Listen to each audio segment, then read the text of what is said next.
You're listening to the Piano Parent Podcast with Shelley Davis, episode 340. Hey there, and welcome to the Piano Parent Podcast. I'm Shelley Davis, a longtime piano teacher and parent with my husband of 4 mostly musical kids. As parents, we spend so much time trying to encourage and motivate our kids. We wonder if we're doing the best things for them. We second guess our decisions, and we worry if we're going to scar them for life. While you focus on encouraging your kids, I'm here to reassure and inspire you. I'll be here every week with practice tips, inspirational teacher interviews, and musical topics to help you impress your kids with your musical knowledge. Parenting is not for the faint of heart, but it's much easier with support, and you have come to the right place. Good morning, piano parents. Thank you so much for tuning into the show today. If you have listened to the podcast much at all, you may have noticed a pattern that every time I have an episode that ends in the number 0, I offer you a list of 10 somethings. This is something that I have done ever since the beginning. The 10th episode was my very first list of 10, and you can find any list of 10 by going to the website, pianoparentpodcast.com, and you can type in / whatever number you want to just be surprised, 020. I wonder what that list of 10 was, or /100. What list of 10 might that have been? Or there is a search option on the website, and so you can just type in 10th episode, and it will generate a full list of all the different things we've talked about. On today's list of 10, I wanted to share my recent conference experience with you, and I'll do my best to tailor it to you as a parent.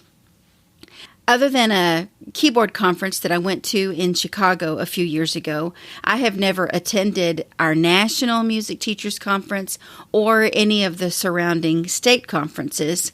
I think that's something I would like to do in the future, but I haven't so far. So I only have Texas to go on, but I understand that it is unique compared to the other state conferences in all of the offerings that it has available to students.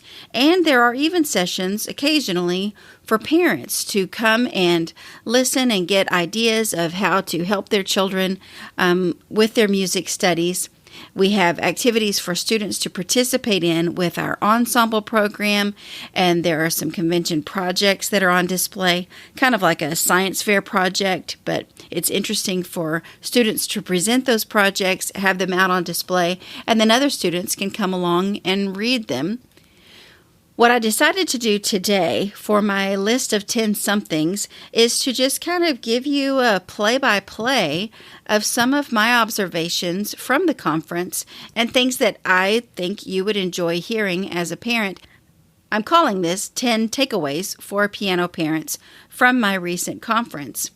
And so I would say these are not in any particular order, except they are in chronological order.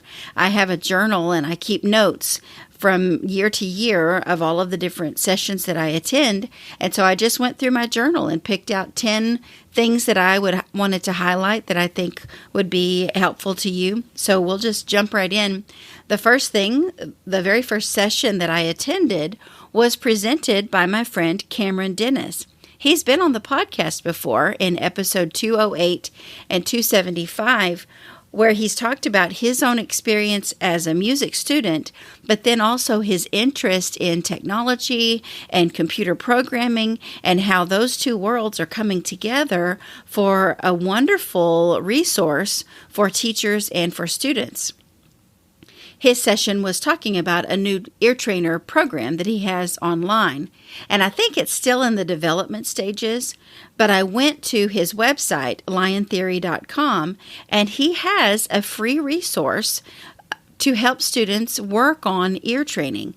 And what I mean by ears training is that they can listen to a sample, maybe a rhythm pattern, and then they can figure out what was that rhythm pattern. Were those shorter notes, a couple of eighth notes, or did I hear a longer sound with a whole note or a half note?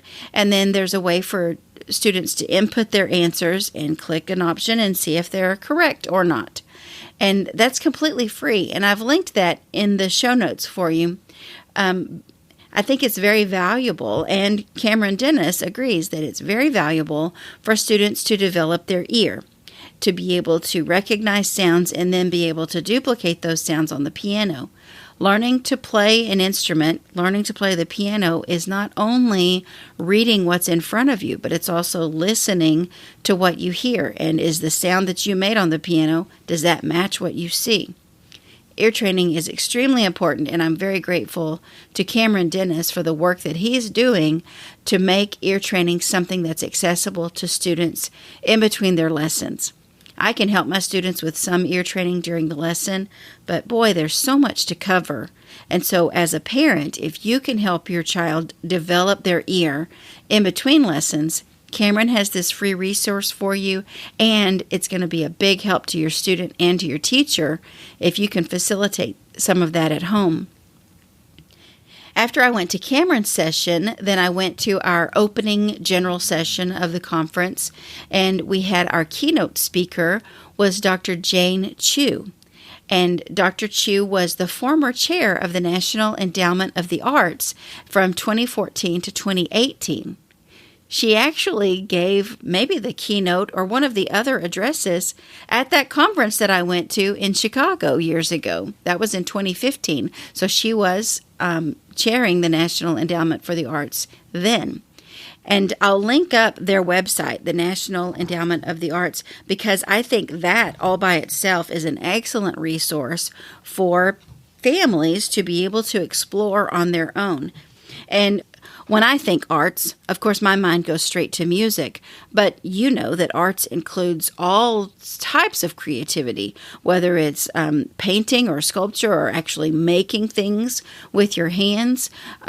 It could be dancing or acting. It could be, she called it, what did she call it? Even digital art and things that you can create through technology, plus music. One of the things that she talked about in her keynote was she kind of compared the differences in how accessible art is. Pre-internet, maybe even 30 years ago, versus now. And it was an interesting comparison about how these days art is so much more widely accessible to everyone. Back before the internet, if you wanted to enjoy a concert, you had to get tickets, get dressed up, drive to the venue, and actually attend the concert. Maybe you could watch it on television or listen to it on the radio, but through the beauty of the internet, I can enjoy a concert through YouTube that might have even happened before I was ever alive. I love falling down YouTube rabbit trails of different concerts. I really like the Leonard Bernstein, young person's concerts, I think they were, and just listen to him teach about music. That wouldn't have been available to me when I was a child because those concerts were happening in the 50s and 60s, and they were happening in New York. I'm from Texas. I didn't get to New York except once on a family vacation. So I could go on and on, but I think you as a parent now have a lot of opportunities to share music and share the arts with your children. There's a danger, I believe, that comes with that because it is so readily accessible and you can search it up anytime. There's a Zig Ziglar quote that says, something that can be done anytime usually isn't. So I think it would be valuable for you to set aside time to search out a concert with your piano kid. If you find a concert in your area, make a point of going to attend that, whatever kind of music it is. My husband takes me to bluegrass concerts all the time. And I enjoy those, but I also enjoy the symphony and piano recitals and all of that. And I think that can be very helpful for your piano kid to be exposed to lots of music, whether it's live or whether it is through some sort of technology through the internet. The third thing on my 10 takeaways also has to do with Dr. Jane Chu. She was born in Oklahoma, but you can probably guess from her last name, her parents immigrated from China. And so in her keynote, she talked about growing up with these multiple cultural influences. Her parents spoke Chinese at home, so she spoke Chinese to her parents. But then when she went to school, all of her friends and her teachers spoke English, so she had to learn both. She made a joke that she grew up on bok choy and corn dogs, that she just had all of these mixed influences coming into her life. And it would have been easy for her to kind of get lost and get confused about her identity. She said that music gave her her identity, and she was able to really bond and connect with her friends that were also in music with her, whether it was band or choir, or I'm not sure what music she pursued as a high school student. She did go on to get her Master's of Music degree from Southern Methodist University in Dallas, Texas. So music gave her her identity in her formative growing up years, and it kind of gave her a direction as far as career and her higher education path. There's a great quote from her that I found on the National Endowment for the Arts website, and it says, "The arts are at the heart of defining the identity of a community. They describe the characteristics of a place or group of people, from the architecture of traditional teepees to modes and styles of quill work, beading, dance, and sounds. The arts give us ways to express ourselves, and through the arts, others recognize and learn about us." In these days that we're living, it's difficult sometimes for children to find their own identity, find their voice, to find the people that they really connect with. You hope that they connect with family. If you are a person of faith, then church is another opportunity for them to connect with people that have similar beliefs as you. And if they go to a public school, that's an opportunity for them to meet lots of people from lots of other backgrounds, lots of other identities. That can be both good and bad. And if your child is struggling to kind of find their place and where they fit in, then maybe music can offer them that connection. And piano study is oftentimes very isolating because you tend to have one-on-one lessons, one student with one teacher, and that's the way my studio is structured. But I like to offer group performance classes. I call them piano parties. I offer those regularly throughout the year so that my students can get to know each other. Maybe they know a friend from school and, oh, you take piano lessons too? Then that's another way for us to connect. And I think having that sense of identity is so important for our children. And as parents, I think it's important for us to have influence on that identity based on our personal beliefs and the principles that we want our children to live by. Let's move on to number 4. Actually, this is going to be 4 and 5. Marvin Blickenstaff came in from Pennsylvania to Texas to attend our conference. And while he was here, he offered a presentation called lifesavers.org. There was another session where he was interviewed by our Texas vice president. And then there was a third session that he did a master class. And a master class, in case you aren't familiar, is when students perform different works, and we all as teachers get to observe as the clinician presents their ideas, and they teach a lesson to this student, and all of the teachers get to learn different teaching tips and see how the clinician brings out different things and helps the student make a better connection with the music and offer a more emotional and expressive performance. So a couple of things I want to highlight about Marvin Blickenstaff. Lifesavers.org is a made-up company. I haven't looked to see if there's actually a website of that, and Marvin intended it to be made up. He was talking about lifesavers and kind of going back to Jane Chu's comment about finding identity. He says that music tells the human journey through life. And one of the things that we as teachers need to do is to help children to be expressive through their music. He said correct notes and rhythms and even some of the dynamics, that's not where the music is. You want to find the emotion. Why did the composer write this? If you can learn about the history of the song or the history of the composer, that can inform so much about how you interpret the music and then how you present it. By the way, Marvin Blickenstaff was a guest on the podcast in episode 205. I'll link that in the show notes for you. But a lot of the things that he shared at our conference are things that he shared in that interview. And there are so many great things about using different tactics to get beyond just reading, black and white notes on a page and transforming that into a beautiful emotional experience. So if you have a chance, after we're done here, go back to episode 205 and listen to Marvin Blickenstaff's Shaping the Sound interview.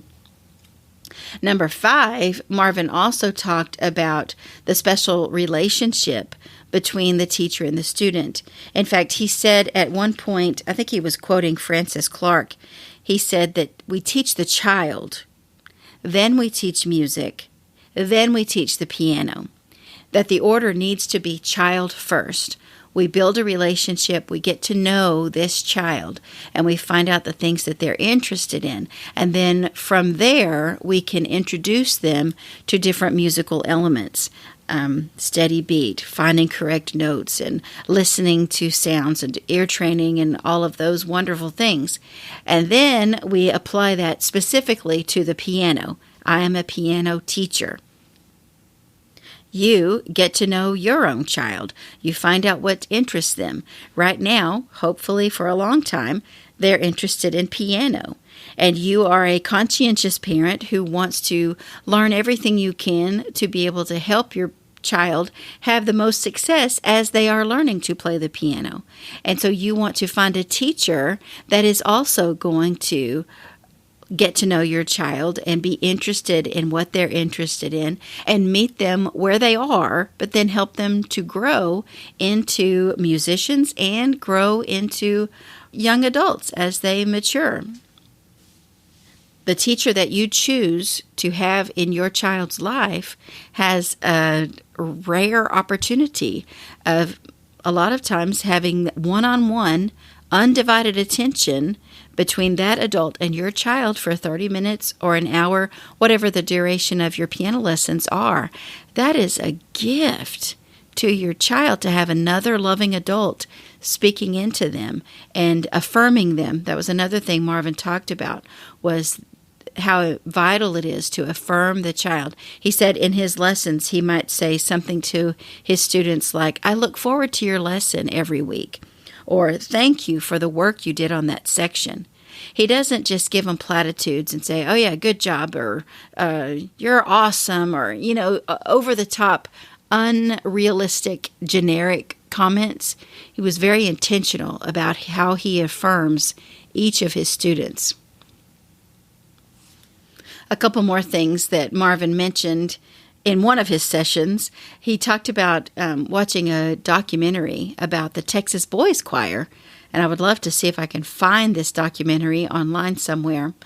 But the teacher of this boys' choir had lots of credentials and could have been teaching some impressive adult choir.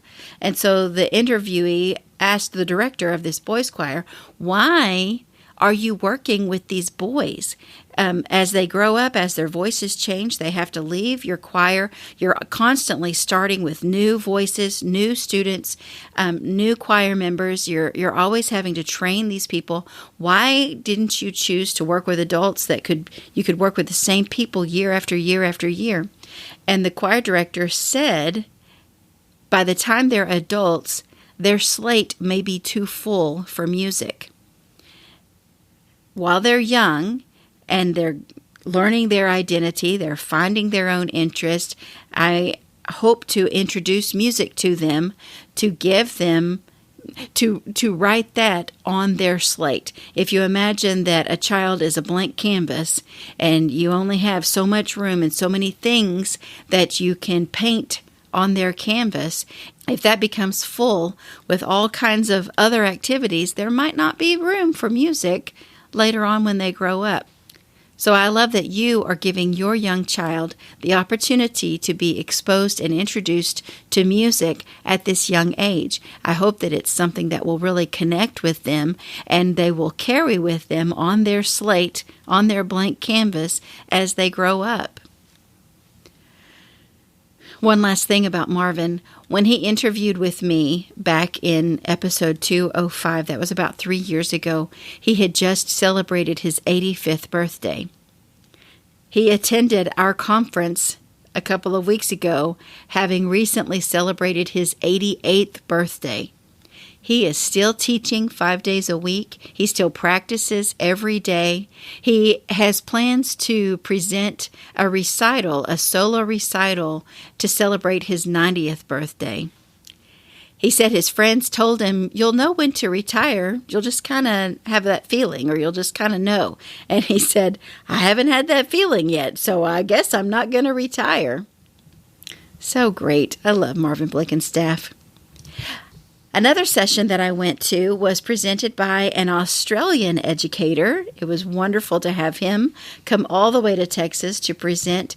And his name was Paul Myatt, and he talked mostly about improv and some of the things that you can do at home to help your child get a little more comfortable with improvisation.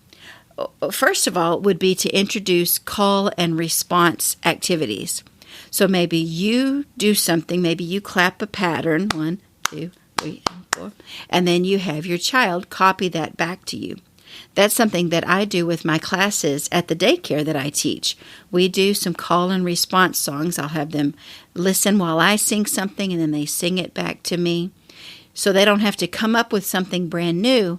They're copying what they hear from us. But then that starts to build a vocabulary of things that they can pull from. It's the same way as when you taught your child to speak. You would say to them, mama, mama, mama, or mama, and you would say it over and over, and then hopefully they finally copy you. Hopefully they don't betray you and say dada instead. Oh, the travesty. Or you'll teach them to say bye-bye, and we have those short little things, and we repeat those, and we say them to our kid, and we try to get them to say them back to us.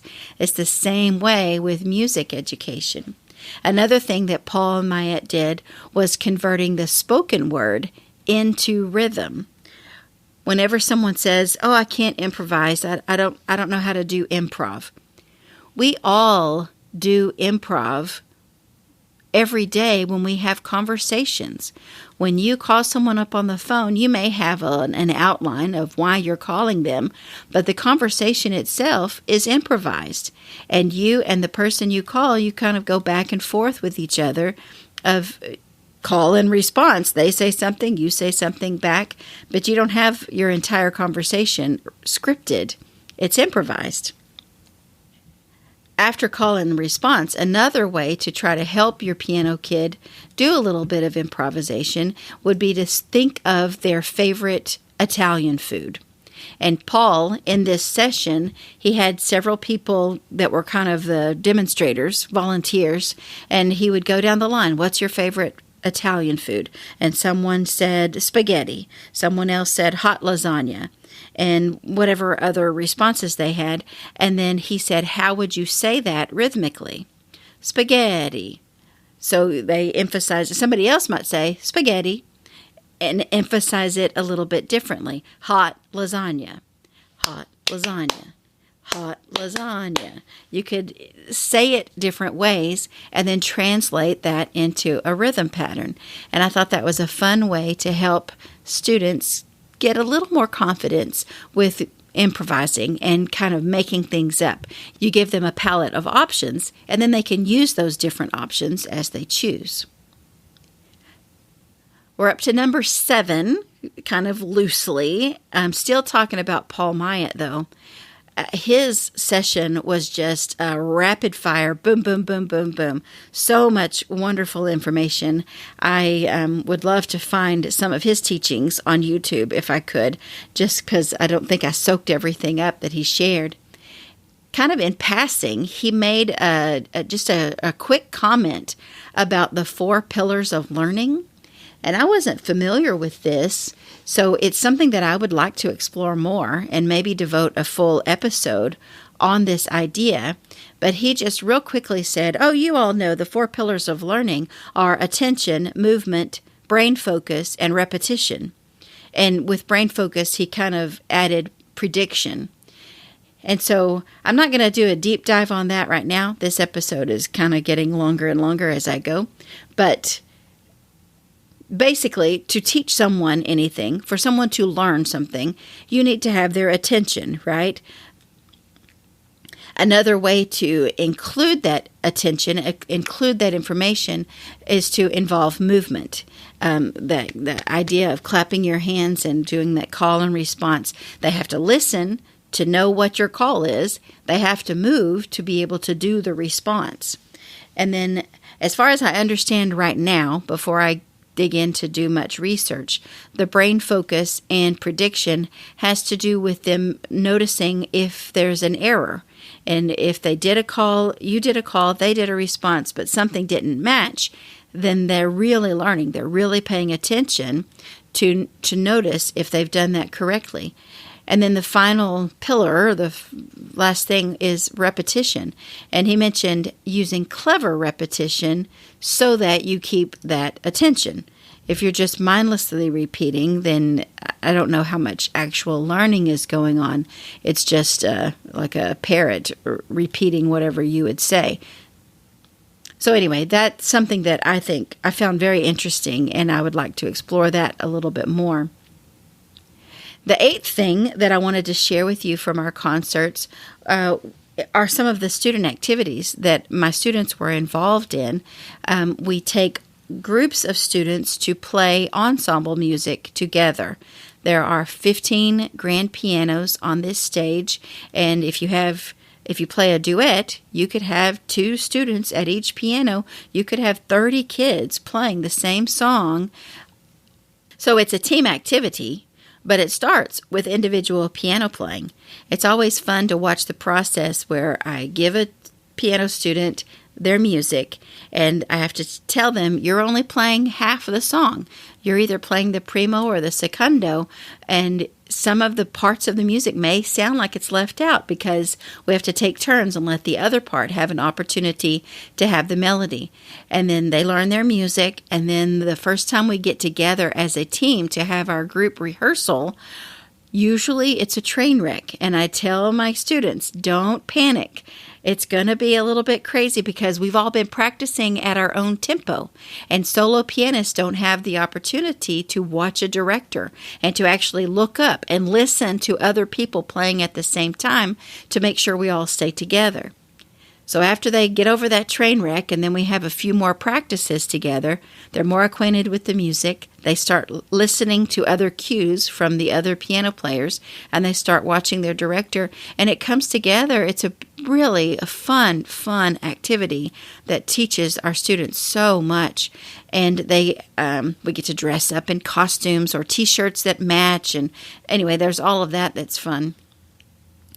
I always find it interesting. At the concerts, the MC will announce to everyone, please silence your phones and if you have small children, find their off button and, take them out of the room if they need some time.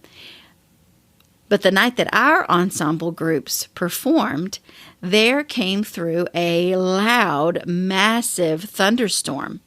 and that MC had no control over the volume of the thunderclaps. I thought it was funny. Make sure all of these other distractions are quiet, but what are we going to do about a big storm? And I was so proud of our students that they just focused right through.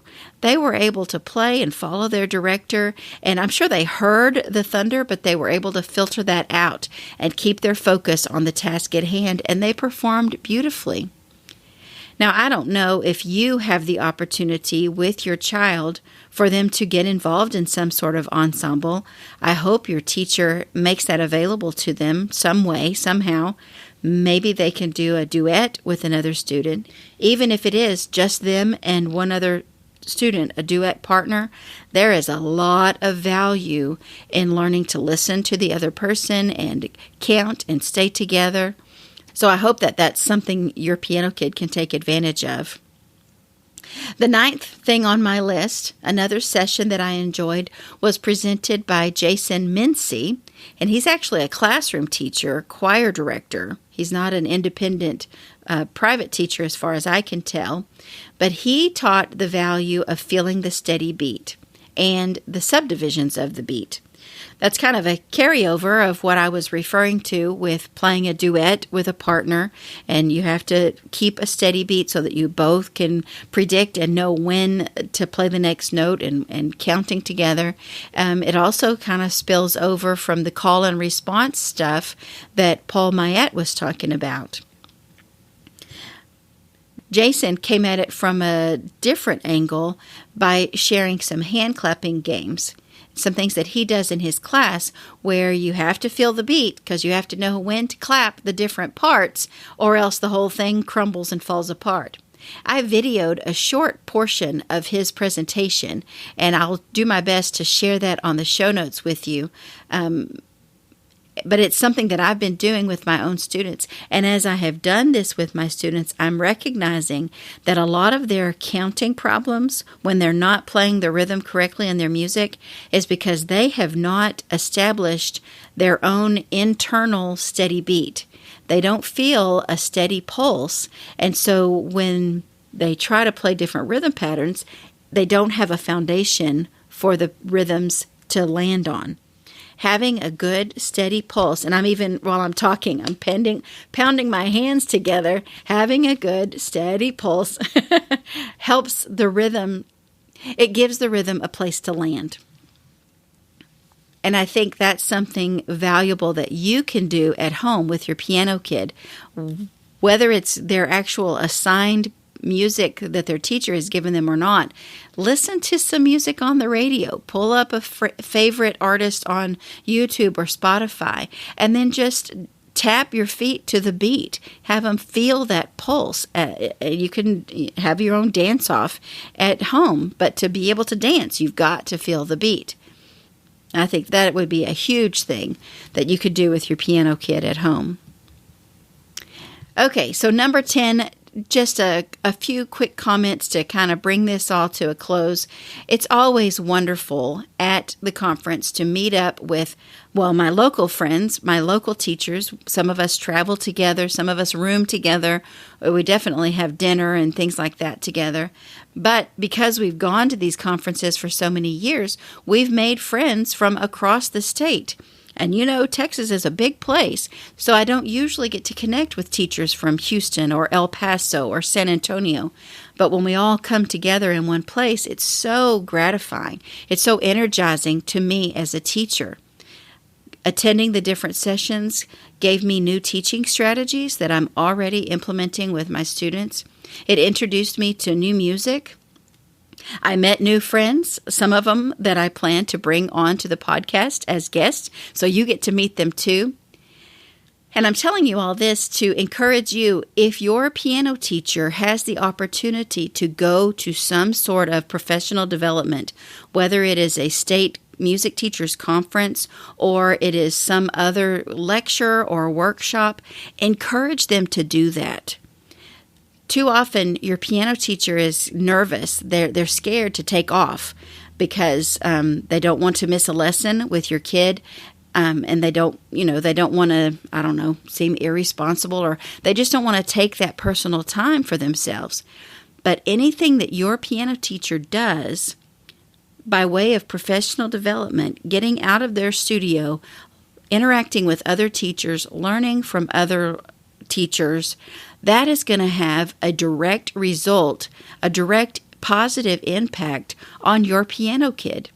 So if you have to do some research and say, hey, I see this activity is happening near our area, I want you to go attend that. See what you can learn and bring that back for my kid. You might have to give your piano teacher a little nudge to get out and do these things. Hopefully your teacher's already seeking out professional development, and you can be grateful that they are pursuing that because it will help your child. But if they're hesitant to get out of their studio and learn new things, I hope that you'll encourage them to do that. It will be so revitalizing for them. I'm sorry that I've been a little bit chatty with today's episode. You can probably hear in my voice how much I appreciate the things that I am able to learn and the things that I'm able to share with my students and with you through our conference. I think it's really, it's a very important thing.